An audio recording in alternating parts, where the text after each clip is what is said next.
Hi guys, James at Rampant Lion Reviews again for you today with another beer review. For this one, we are going to head over to Japan once again, and we're going to return to a brewery that's featured on the channel many times before. So I've had some really nice beers from these guys over the last couple of years, quite a few different styles, and if people were to ask me about this brewery, I would say that they are pretty solid all round these days, although they really made their name by producing the kind of New England hazy, whatever you want to call them, IPAs. But the beer that we're going to have a look at today is one of their latest releases here in Hong Kong. It's a style that I've had from this brewery quite a few times before, one that I know they can do very well, and also quite a popular style of beer at the moment as well. So needless to say, I'm very curious to see what this beer is going to have in store for us. It's always nice to return to this brewery, so hopefully it's another good beer. Hopefully it makes for an interesting review, and as always, I hope that you guys watching enjoy my take on this one as well. So yeah, for this review then, we're going to head to Japan, like I said. We are going to go up toward Tokyo, but out to the west of the city to Yamanashi Prefecture, and to be specific, we're going to a little town called Hokuto City, or Hokuto-shi, as it would be in Japanese. But that means that we're going to have a look at yet another beer from the wonderful Uchu Brewing. This one is called Fancy Break. It comes in at 10% ABV, a New England hazy, Imperial Triple, whatever you want to call it, IPA, and this one is supposed to be pretty damn nice.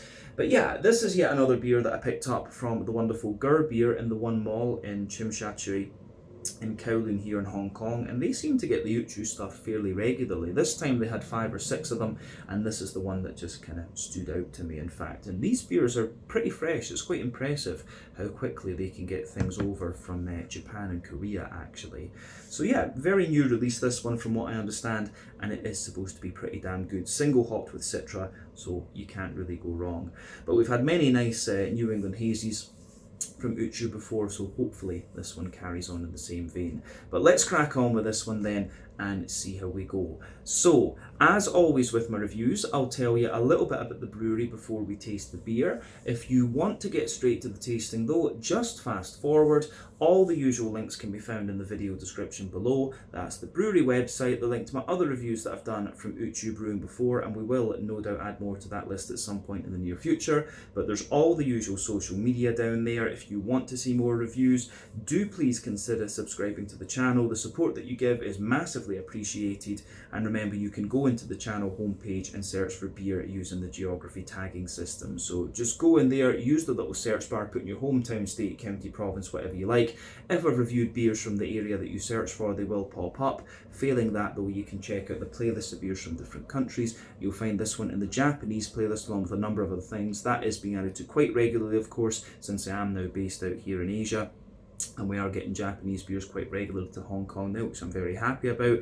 But do make sure you check out the playlist of beers from other countries as well, because there are some very interesting things on the channel these days. And if you are specifically interested in Japanese craft beer, do make sure you check out my friend Neva over at Japanese Craft Beer Reviews. Really nice channel, very laid back kind of vibe to his videos, and yeah, he really knows his stuff too. So yeah, go and make sure you give him some love. I'll put the link to his channel in the video description for you below. But let's go on to my brewery notes then, and I'll tell you a wee bit about Uchu Brewing once again then. So, Uchu Brewing, as I've mentioned to you before, were founded back in 2017 by Masahiro Kusunoze along with Rumiko Suzuki.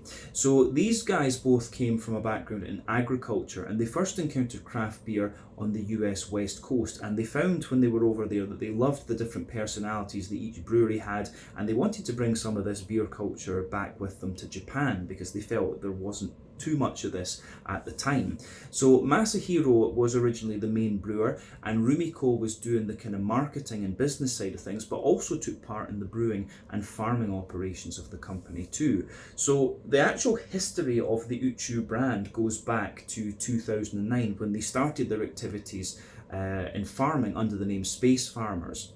But they grew rice and vegetables without pesticides. Essentially, it was an organic farm. But if you fast forward to 2016, they planted hops on their site, and they've got their own hop fields right next to the brewery at the moment. And they often hand pick some of the hops that go into their beers, which is pretty cool. But today they run miso making and rice paddy workshops in addition to the activities of the brewery. And when they were getting the brewery off the ground, They raised over 3 million yen through crowdfunding, and they used this to create their own facility in Hokuto in Yamanashi Prefecture, as I mentioned earlier. And much of the construction of this original site was DIY. But they sold their first beers in 2018, and then a few years later they expanded the brewery in 2021 with a second round of crowdfunding, this time raising over 17 million yen. But the next year in 2022 they raised a further 12 million yen, and they used this to open their first tap room, which is called Roadside Station Kobuchisawa, and this is about 15 kilometers away from the brewery. But over the next few years they plan to open a new brewery, and they're currently working to produce some barrel-aged beers as well. I'll need to keep my eye out for those. But the name, of course, Uchu Brewing, translates into English as space brewing, and so a number of their beers are named after things like different constellations or astronomical objects, however you want to describe them. And yeah, it's kind of cool. I don't know the real reason why they chose the space theme, if you like. I couldn't really find that out, but yeah, for me it's pretty cool, having studied astrophysics, of course. But as of September 2024, when I'm filming this review for you, these guys have produced 245 different kinds of beer according to Untappd, and that number will no doubt continue to increase as time goes on. But yeah, that's everything I can really tell you about Uchu Brewing for the moment. If you want to learn more about these guys, you can check out the brewery website. You can follow them on Facebook and Instagram to keep up to date with all the latest goings on, and you can check out the Rate Beer, Untappd and Beer Advocate pages to learn a wee bit more about all the different beers that these guys have done. So yeah, that's that for the moment. So let's go on and have a little look at the beer itself. So one of the things you'll often find with the Uchu beers is that they have a little thing on the side of them that says concept. So I've put that into Google Translate, and I actually have it here for you. So the concept behind this particular beer, it says, a dreamy cup full of goodness made with the best ingredients and fancy preparation techniques. Is there a door to return to reality? Question common sense, you are the universe. But the brewer's note is that this is a new attempt to ultimately increase the satisfaction of a single cup in the hazy IPA genre. We broke some conventions to create a beer that's super hoppy, rich and satisfying, and easy to drink. Quadruple dry hop is an increased version of double dry hop and triple dry hop. 1 litre of this beer contains nearly 40 grams of hops in pineapple, mango, orange and peach is what they're saying. So yeah, this one is single hopped with Citra, from what I understand. Do I still have the Untappd page open? It was saying it's Citra, Citra Cryo and Dino Boost Citra that they've put into this. So yeah, that's pretty interesting, I have to say. That I'm quite impressed with how good Google Translate is with Japanese these days, because it used to be a bit shit, to be honest with you. So yeah, kudos to Google for that. But yeah, like I said earlier, this one comes in at 10% ABV, New England Hazy, Imperial Triple, whatever you want to call it, IPA. Plain silver top on the can there. This one is 350 milliliters, which is a common measurement in Japan. And there you can see the stuff that I translated, or that Google translated for me into English, is this part of the can here. But yeah, fancy break, quadruple dry hop, triple New England Hazy IPA. This should be pretty nice. Let's get it out into the glass and see what it's all about. Saw this one in the shop and yeah, I couldn't resist. I do enjoy my Japanese beers, and Uchu are certainly one of the Japanese breweries that you really need to check out at the moment. These guys are still kind of up and, well, they're well established, but you can also say they're sort of up and coming as well. They're getting their name out there across the world, which is great to see. But yeah, anyway, so you can see when we've poured the whole can out, this beer's poured with just under a finger of a frothy, I would say, kind of cream coloured head there. You can see if we bring it up to the, you can see if we bring it up to the camera there, kind of smaller bubbles on the surface of the liquid there, and the head gets gradually more foamy the further up that you go. But yeah, kind of cream coloured head, I would say. But the colour of this beer looks really nice, I have to say. One of the paler New Englands that I've come across in recent times. So I would compare this to a sort of mango or peach juice type colour, and I always like comparing the New England IPA's appearance to different fruit juices because that's just what it reminds me of. But yeah, remember the colour of your beer depends on a few things. 1, the type of malts that you use. This goes a long way to determining your EBC rating. 2, length of your wort boil is going to play a role because the longer you boil the wort, the more the sugars caramelise and thus you get a darker colour of beer. But any barrel aging that you do or adjuncts you put into the beer will affect its colour as well. And yeah, that can vary from brewery to brewery. Well, that can vary from various different things, but you don't often have to care about that when it comes to different IPAs and things like that. Adjuncts and barrel aging's mostly to do with sour beers and things. But one thing I will say about this beer is that the level of haze in this is pretty impressive. This is one of the soupier and gloopier New Englands that I've come across in recent times. And remember, the haze in these beers depends on the oak content, wheat content, and to a degree what yeast you use. So yeah, this is one of the soupier and gloopier ones I would say that I've come across, but at 10% ABV, that's not too much of a surprise in honesty. Not too much in the way of visible carbonation with this one, and you can see the head has just faded away to be a sort of thinner, more foamy layer. So yeah, it looks pretty damn nice, this one, I have to say. Yeah, I don't know if there's anything else we really need to say about the appearance of this one. There's nothing particularly surprising about that when you consider what style it is. I will say, when I lift up the glass, you can feel the density of this beer actually. But yeah, it looks good. So nothing else to say about the appearance. Let's go on and have a little look at the aroma of this one. And I have to say, I'm very, very curious about this. Oh yeah, that smells really nice. Yeah, a lovely, soft, creamy, juicy New England IPA. This is a really interesting one, I have to say that. Yeah, aroma-wise, this one's absolutely lovely. So I'm just going to say well done once again to Uchu Brewing for this. This is going to be pretty damn good. Yeah. It's so good. As I've said on the channel many a time before, when it comes to New England IPAs, for me there are 6 elements to think about when it comes to the malty and yeasty side of things. You've got the kind of rye, lean and grainy side of things and the farmhousey yeasty character. Those are of course a little bit more common in the New England brewed New England IPAs, because this style really started out as being a more kind of farmhousey IPA, but since the style has evolved in other places, the focus has become a little bit more it's become a little bit more focused on wheaty bitiness, oaty creaminess, barley malt bread, and also the sweeter side of things. I would say that generally speaking, this beer, it comes across as being more kind of barley malt and oaty, if you like, but there is a degree of sweetness to it and a little bit of wheaty character in there. And the Uchu beers, I think, often show you, they've got that big creaminess to them and the oaty character in there, but they show you a little bit more wheat into the aftertaste in my experience. And I've got a feeling this beer is going to be a little bit like that. But aroma-wise, it's really soft and juicy, and it just goes together really nicely, actually. So yeah, let's just break the aroma of this one down a wee bit and describe it for you more in depth, as we always do. So yeah,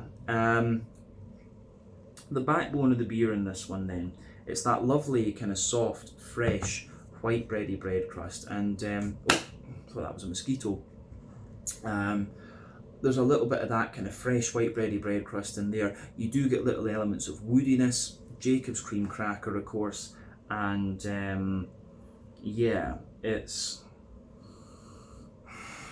fresh white bready bread crust, a little bit of wood, a little bit of Jacob's cream cracker, and there's a wee bit of a more kind of wholemeal. There's a wee touch of like wholemeal brown bready character in there, but then above that you start to get the white bready notes out of this one. So it's got a lovely kind of dense white bready character to it for sure.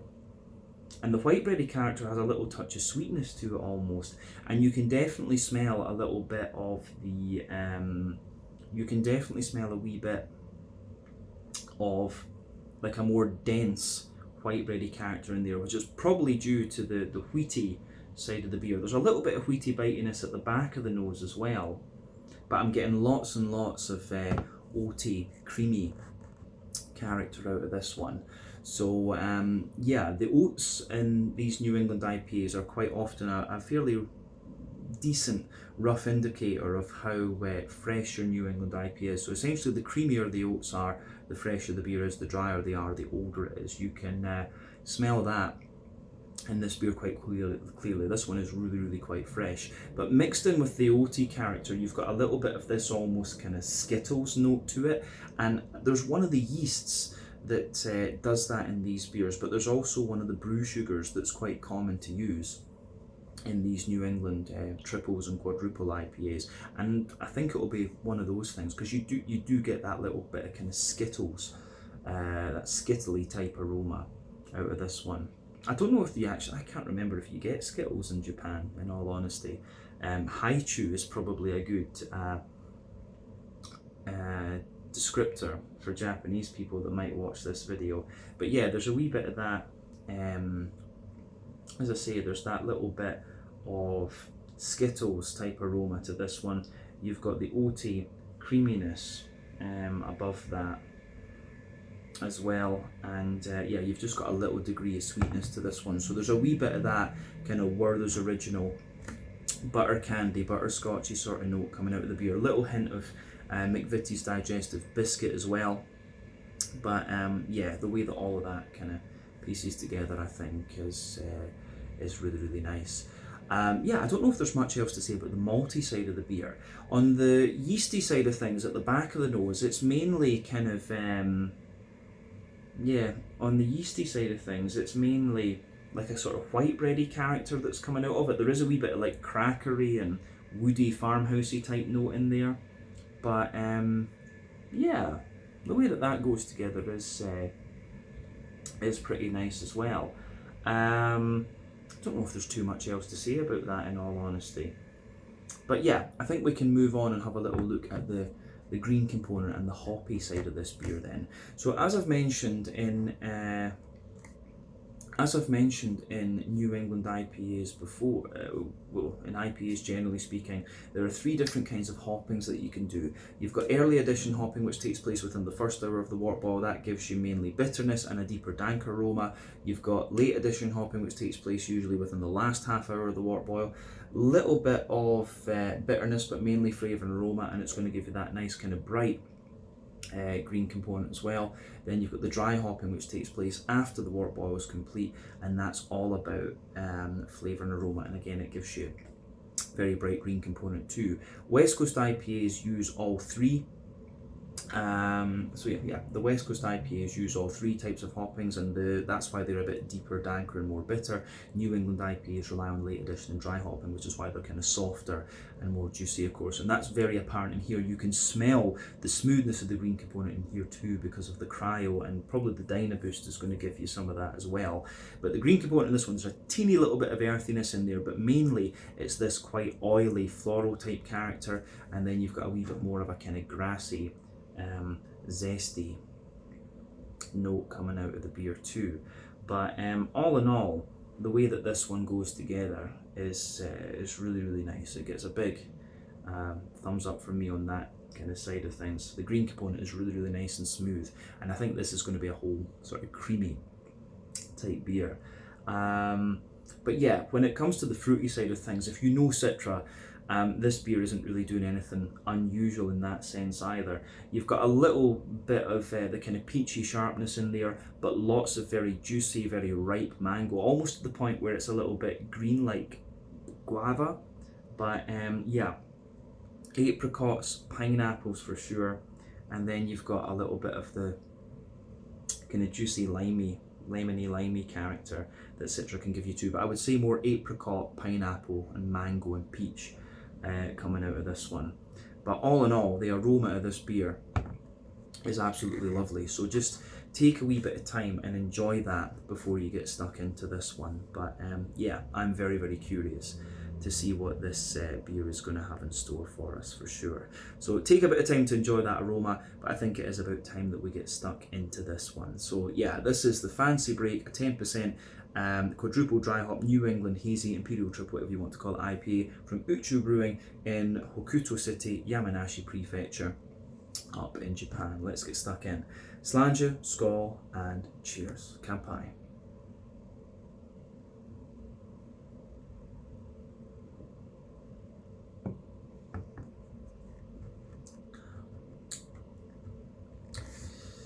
Yeah, it's pretty damn good.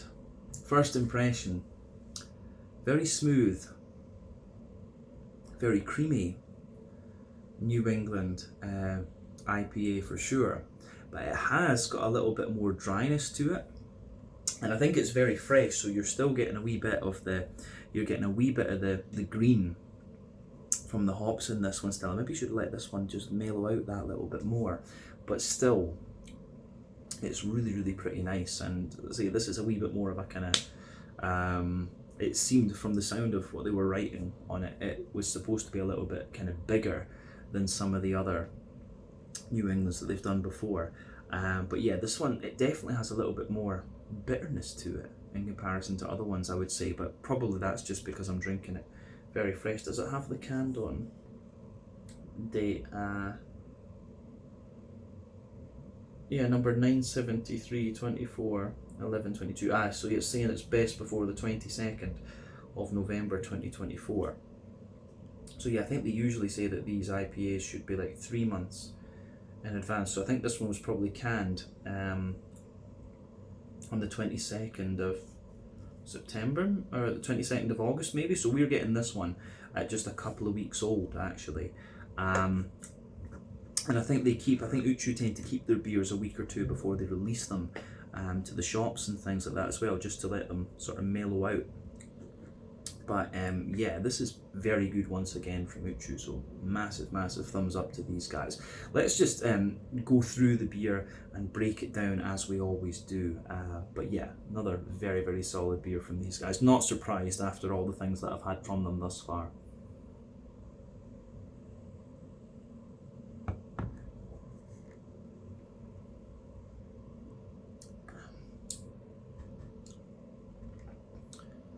Yeah, that is pretty damn good. It's one of the smoother and more oaty leaning Uchus that I can remember as well. It does, as I said earlier, it shows you that little bit more wheaty bitiness into the aftertaste that I was talking about with the Uchu beers before, but it's really, it is really nicely done. So, as I say, a big thumbs up from me. Let's go to the middle third of the palate then and just break it down as I said. So the backbone of the beer, you've got that lovely kind of fresh white bready bread crust coming out of this one there. So it's like a hedgehog roll. As you move further forward on that middle third of your palate, you get a wee touch of like woodiness out of this one.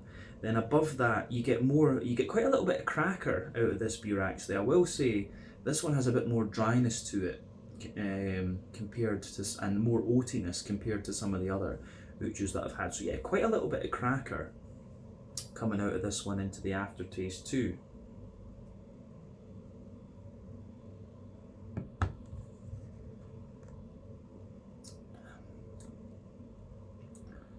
So yeah, a wee bit of cracker in there.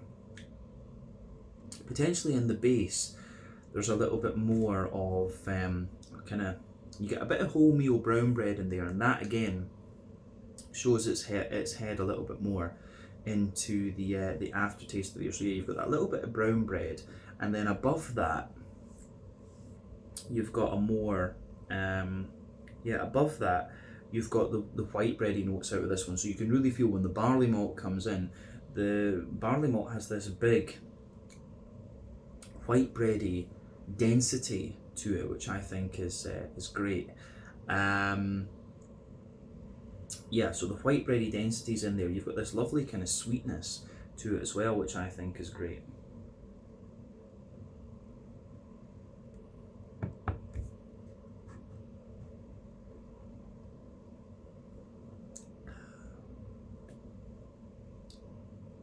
So yeah, lovely dense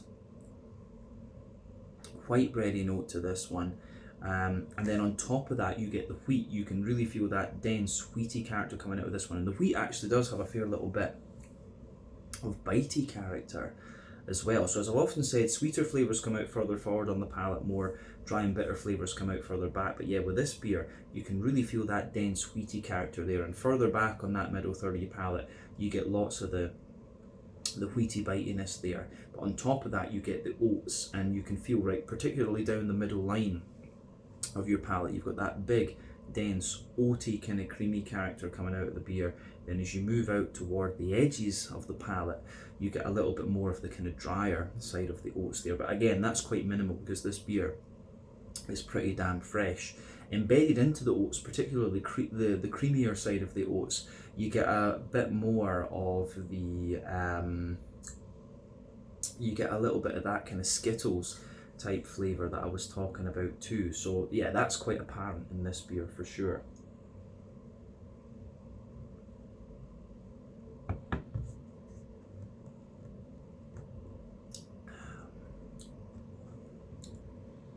So yeah,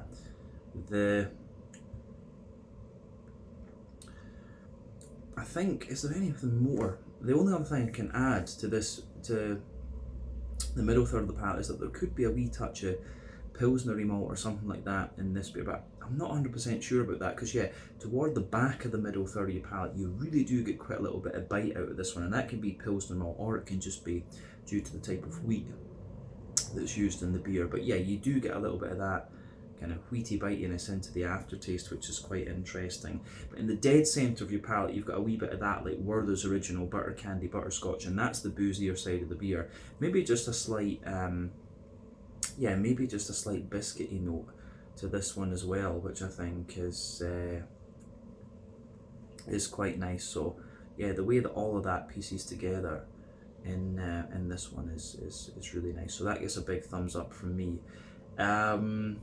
Yeah, middle third of the palate's quite interesting in this one because it's very light almost, and it has a slightly kind of waxy type character to it, I would say. So yeah, interesting stuff.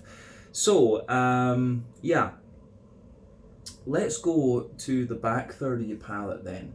So the border region between middle and back third of your palate, you get that little bit of bready build up in there. So there's the wee bit of brown bread in the base, the white bread on top, and then the more wheaty bitey type character there at the very top.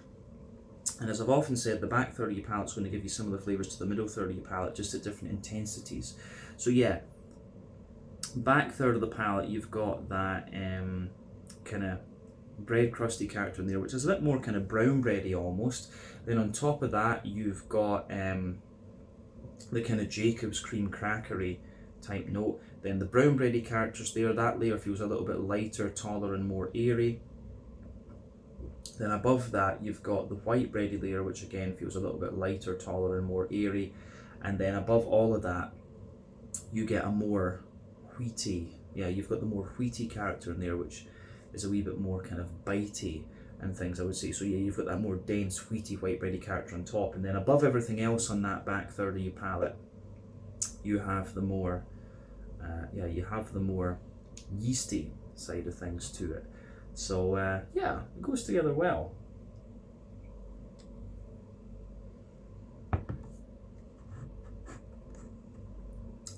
So yeah, for me, the yeasty side of things is a little bit more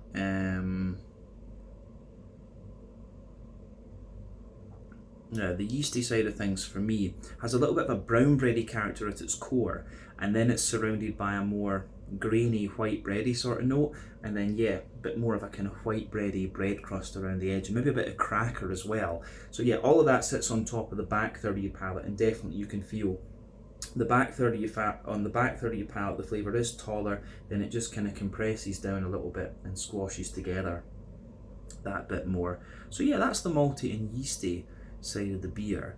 Yeah, I really do like that with this one, it's great.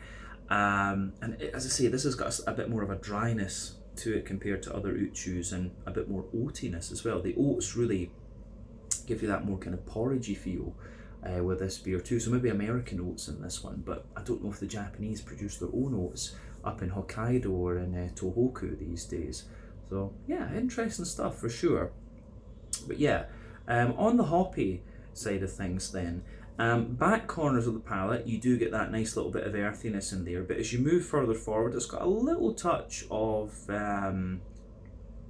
herbal and slightly woody character, and then as you push further forward from that, it gets more sort of floral aromatic and a little bit more kind of spicy and things. But yeah, around the front curve of the tongue, it's a little bit lighter and more grassy, I would say, but because you've got the cryo and the sort of dino boost in there, you can feel like it's more oily, I would say, as well. But yeah, green component in this one is kind of to be expected, and it's sort of in keeping with the more creamy vibe that this beer has. But let's look at the front third of your palate then, and the fruity side of things. So yeah, the border region between front third and middle third of your palate, again, you get that little bit of bready build up in there. You've got the brown bread in the base, the white bread on top, and then maybe a little bit more, there's a tiny bit of that wheaty, dense white bready character there, but the base of the front third of your palate, yeah, bread crust, cracker, a little bit of brown bread, and then the fluffy, more dense white bready note, and then a wee bit of the wheaty white bread on top of that. Then you get that nice oily bubble where the juicy fruity esters roll their way out of the beer. So let's look at that to round off the flavour side of things.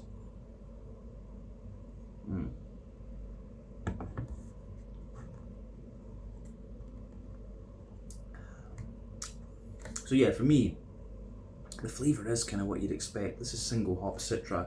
So at the back of that front third of your palate, there's a teeny little hint of grapefruit in there, which does linger into the aftertaste a little bit, in all honesty. But then yeah, quite a bit of like sharper peach as well. But as you come further forward, juicier mango, and then in the middle of that front third of your palate, a lot of apricot and a bit of pineapple as well. So I get quite a lot of apricot out of this one, actually, which is quite interesting. And I think part of that must be due to the brew sugar that's given you the Skittlesy type flavour. But yeah, as you move further forward into the front half of that front third of your palate, yeah, lots of soft kind of apricot-y type flavours, and then maybe just a little hint of lemon and lime behind the very front tip of your tongue when the grassy esters start to come into play. But yeah, all in all, a really interesting New England triple IPA, this one, especially when I think about this one in comparison to the other Uchus that I've had. This one's definitely more oaty and creamy, so the mouth feels quite different. It's got a bit of an oiliness to it, but this kind of a creamy oiliness is maybe a good way to describe it. So yeah, really interesting stuff in this one for sure. But yeah, I think that's everything we need to say about the flavour of the beer. So let's, on this point, go and look at the mouthfeel. So like I said, big oily but still quite creamy mouthfeel to this one. Bottom end of full bodied, I would say, or maybe pushing toward the mid range of full bodied. One of the heavier New Englands I've had in recent times, be that from double, triple or whatever, generally one of the heavier ones. Carbonation is very, very smooth, and yeah, you've got a little bit of yeah, you've not got too much bitterness to this one. I think this is actually quite low in IBU. It's probably a standard 30, but you could tell me this was 25 and I believe you. But I think there's a wee bit of lingering bitterness on the back sides of the palate there. So yeah, 30 IBUs wouldn't surprise me. Maybe even 40 wouldn't surprise me, in honesty.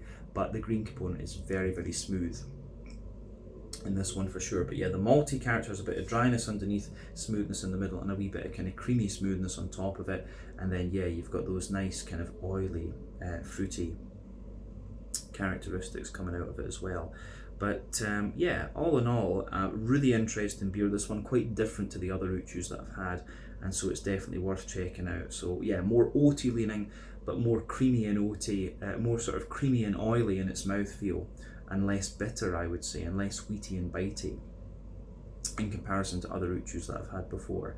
But maybe just a little touch fresh. I maybe should have let this one kind of mellow out a little bit more before reviewing it, but still, very, very nice beer. So a big thumbs up from me.